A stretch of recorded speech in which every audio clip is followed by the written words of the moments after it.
She served in many positions related to South Asia, including Deputy Assistant Secretary for South Asia, and from 1992 to 1995, Ambassador Schaefer was the U.S. Ambassador to Sri Lanka.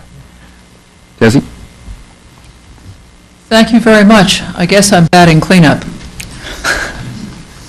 I appreciate the invitation. I am delighted to be on a panel with 5 people, all of whom I have worked with in different incarnations. Professor Arunachalam mentioned the cryogenic motors, and I believe that may have been the first professional conversation I ever had with him. I'm going to deal with a couple of issues that, strangely enough, I don't think actually have been addressed yet in our discussions. Broadly speaking, the opinions on the U.S.-India nuclear understanding fall into 3 categories: yes, no, and yes, but. What you heard from George and Joan is a version of yes, but. What you heard from Professor Arunachalam is a version of yes. You will also hear a version of yes from me, and I suspect that Brother Gallucci will give us a version of no.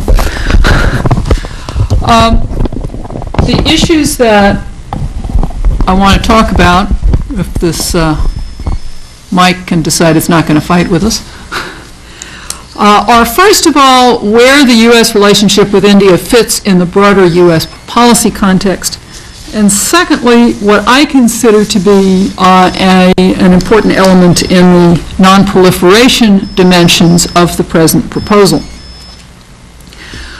First of all, the strategic dimension.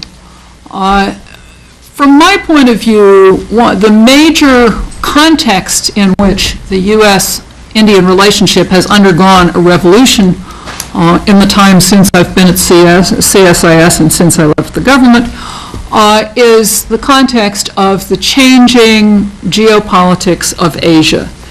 The 2 big stories are the rise of China and the rise of India, slower, less dramatic, but nonetheless significant. The other story is the long funk in which Japan has found itself, in which it may be coming out of now, but which nonetheless has had a major impact on Japan's heft in the region.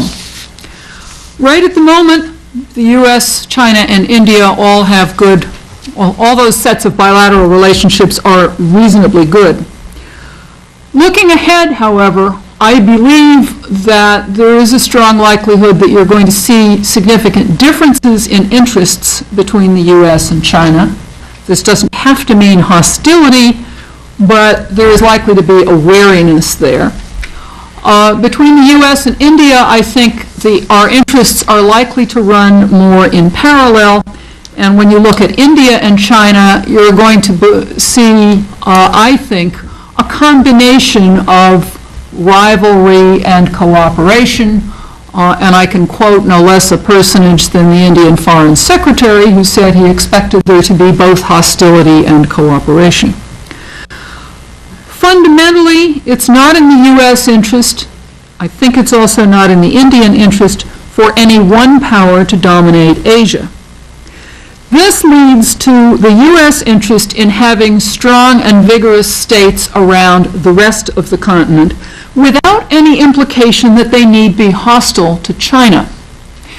I think this is the version of the counterweight to China argument that makes sense. It makes no sense for the U.S. to develop policy based on an assumption that countries in Asia are going to line up either with China or against it. No Asian country that I'm aware of is going to want to play that game, and I think that the U.S. recognizes that. But the idea that the other countries in Asia need to have the independence, the economic capacity, and the web of international relationships that permits them not to be entirely in China's shadow, that I think makes sense.